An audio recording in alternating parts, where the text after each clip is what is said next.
talking to Micki Free on Mickey's Free Ride. Yeah. What a treat this is, man. This is fun, isn't it? Yeah, baby. Oh, totally. I have a question for you. You don't have to have an answer for this right away. You might even have a couple of people because, man, your decades career, you've ran into some of the best. Besides being an incredible guitarist in your own right, you've had the opportunity to play with the best. I mean, we're talking a who's who of guitar gods and musicians in general, because obviously, like you mentioned, Cindy Blackman Santana a lot, an incredible drummer in her own right that she started at a very, very young age, just like yourself, and she just decided, drums is my instrument, and she's mastered it for sure, probably before she was like 14. Anyway, so out of all of these guitar gods that have invited you up on stage or you've had an opportunity to play with, why don't you give me a one or two of your highlights of some of these greatest musicians of all time? Now, if it's somebody that passed away, that's fine, but just the memories and Micki Free's memory where you said, oh my God, am I really standing on stage playing with this person? Oh my God. Well, one of the best was actually jamming with Paul Stanley and Gene Simmons in New York at Pepe Castro's studio from the Blues Magoos, if you can believe that. And I'm playing drums, and Paul Stanley's playing guitar, and we're doing Kiss songs.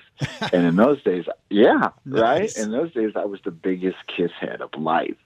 And to be in the presence of Gene Simmons and Paul Stanley was just like, oh my God. That was probably one of the first moving down my list. And then jamming with Carlos Santana, forget it. That's like playing with Jimi Hendrix to me. Yeah, the guy was at Woodstock. I mean, he's so legendary. Right? I know it. And he still sounds so amazing to this day, as everybody knows out there.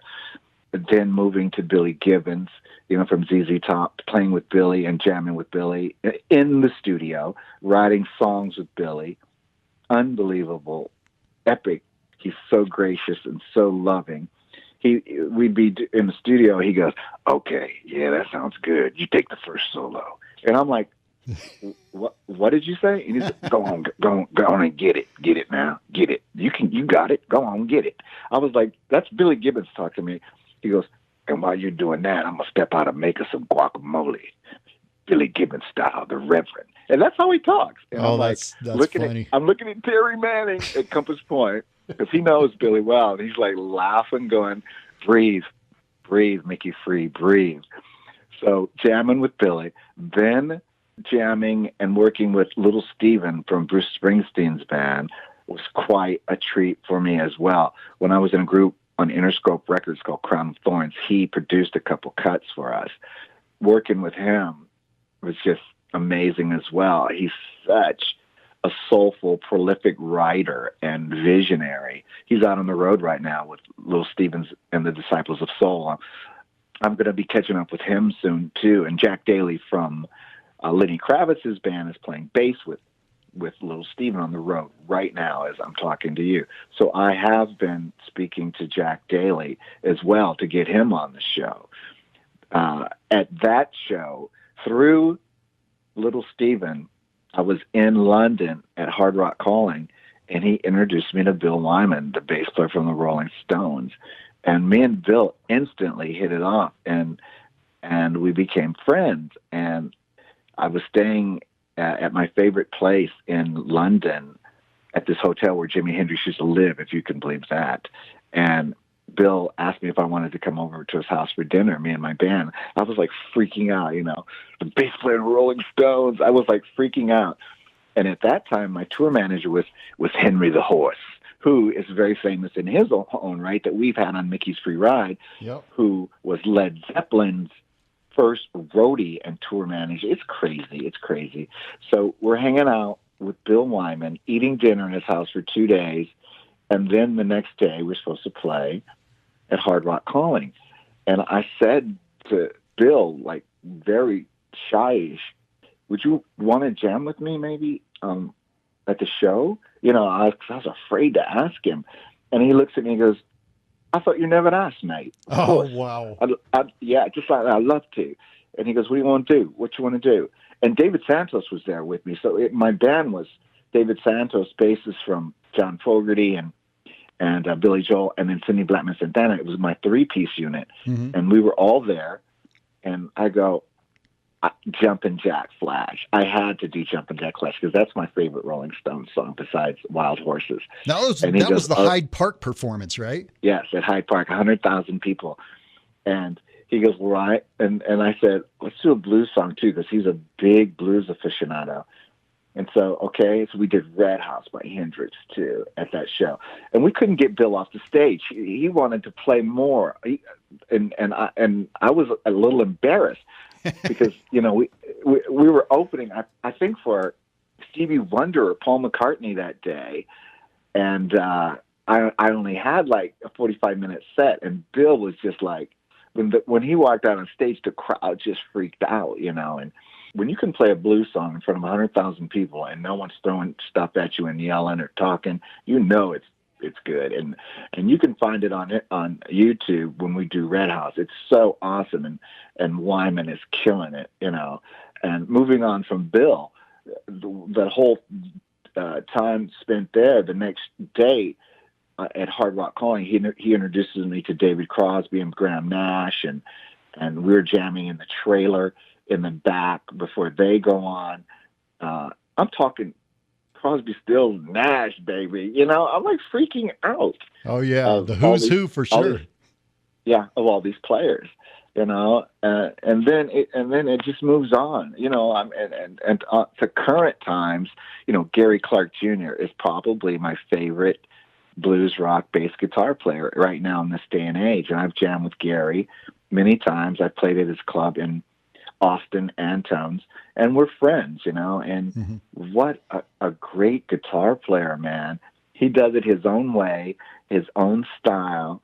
He's just like a blues rock bass alternative guitar player that is just amazing, you know.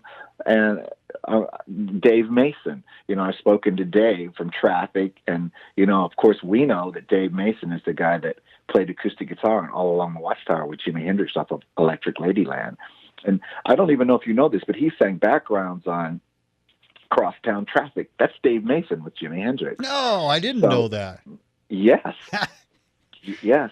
And so from that meeting you at the Dave Mason show to meeting Alvino Bennett, I was set to jam with Dave Mason last year. Got the flu, but he's coming to Arizona, and I think I'm going to be in town in a couple months, and I'm going to hit with him in Arizona. I forgot. I think it's Op-Chin Pavilion. I don't really remember. I've got it right here. I'm glad you brought it up. Dave Mason is going to be doing the Traffic Jam Saturday, February 17th at Talking Stick Resort in Scottsdale. Nice. Yes, we'll be there. That means you too. We'll be there with me. You'll be there, and, you know, I'll probably jump up and do All Along the Watchtower with Dave Mason. You know, it's just crazy. You know, Bruce Kulick from Kiss, Bob Kulick from Kiss. I mean, it goes on of the huge rock stars that I know and have jammed with and taken the stage. But I don't think there's one moment that just totally floored me, because I've had so many. I knew that was going to be a tough question for you, because it's like, that's a lot of years, a lot of decades of jamming with so many people that have inspired you, and they've been inspired by you as well, I'm sure. But hey, I want to ask you one final question about something, Micki. Right. It's my understanding that there is that you have submitted a recent Grammy submission for next year's Grammy Awards. Tell me about what you've been up to lately and that. I didn't submit them. My label did. My record company, Mysterium Music, Mysterium Blues, submitted the Native American Flute as Therapy in the Best New Age category. It's my latest Native American Flute CD, which is just what it says, the Native American Flute is Therapy, written as a healing, medicinal Native American flute CD. Then Tattoo Burn Redux was submitted for Best Contemporary Blues record in that category. And then off the Tattoo Burn Redux, I did a song that I wrote called God Is on the Phone, a duet with my good friend and buddy Howard Hewitt of Shalimar. And we're singing a duet there and that's submitted in the Best Gospel Performance category in the 2018 Grammys that are going to be held in New York. Now, you know, I'd love to win again. Yeah, it would be great. I'm not on the edge of my seat like, oh my God, because I've won a Grammy. I've won a bunch of Native American Music Awards. I've been nominated for the Grammy 3 times before I won, even while in Shalimar. This would be a nice feather in my cap, no doubt. But I would really like to win, if possible, and give the record label recognition, because it's a very, very small boutique label called Mysterium Music / Mysterium Blues, owned by this awesome woman named Trish Bowden that lives in Pennsylvania, and I'm her top artist on the label. She also has Peter Cater and Carlos Nakai on there. Huge. We all know in Carlos, Arizona, yeah. yeah, who he is. And Peter Cater is like a huge pianist who's just like so unbelievable, Eddie. And I would, if we win, or even nominated in those categories, it's just another feather in my cap. And it would be great for her and her label, because she's been nominated, I think, 6 times for music by Peter Cater and Nakai. So that would be great doing that. I'm also taking a break here. We're in November for a minute before I get back on the road with Ike Willis from Frank Zappa's band. You know that. And if the fans don't know it, in 2018, you can look for me on tour worldwide with Ike Willis, who was in Frank Zappa's band, and we're doing a double bill thing, Micki Free and Ike Willis. So I'm going to start that probably in January, February, March of 2018, worldwide, blues clubs, festivals all over the world, playing Tattoo Burn Redux, the whole record, with a stellar band. My band's going to be Kenny Gradney, the bassist from Little Feat, is playing with me.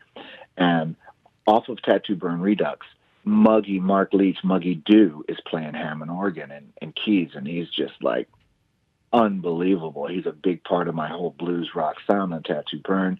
And, if Cindy Blackman can jump out on a few dates, that would be great. I haven't zoned in on who I want on drums yet, because I just know so many guys, Eddie, that want to do it, and killer guys. I might even ask Ferroni, now that he's not doing Tom Petty anymore. God rest his soul, man. What a beautiful human being Tom Petty was. Loved him to death. So I'll reach out to Stevie, and we'll see what's going on. But yeah, I've been very busy. I've already got songs in the can written for my blue CD that I'll probably start in January, recording demos, LA, even some in this little studio in Jerome, Arizona called Ghost Town. I'll do some demos up there. And I think at this point, the title for it's going to be entitled Mysterium Blues. I think Micki Free's Mysterium Blues at this time, with, song titles like Heaven and Heroin and I Don't Know What Love Is. And I mean, some really cool stuff that you'll dig, and the fans will dig as well. Nice. I am so glad that these guys reached out to you and vice versa. So you're keeping busy, man. So much for that semi-retirement, man. You don't need that. You need to be out there doing your art. Yeah, you gotta keep the lights on, Eddie. gotta keep the lights on, and gotta keep an injection of blues rock. Never hurt anybody, baby. Yeah, you're having too much fun with it. I'm doing what I do, and it's great. I'm so glad that we got to talk for Micki's Free Ride, and only you could interview me the way that you do. And I want you to make this a stellar show, folks. You got to listen to this episode of Micki's Free Ride featuring Eddie Miller from 93.9 The Mountain. He's my man. He's my guy. We're together on this project. Eddie, I love you, man. Thank you for speaking to me. And you got more out of me than my ex-wives could ever get out of me. Man, I appreciate you a lot because of your art and your dedication to rock, and those that you work with. You keep me employed too, because I get to play all this great rock. Excellent. All right, Eddie. Thanks again, Micki. We'll talk more soon. Micki, we'll talk more soon. Micki, we'll talk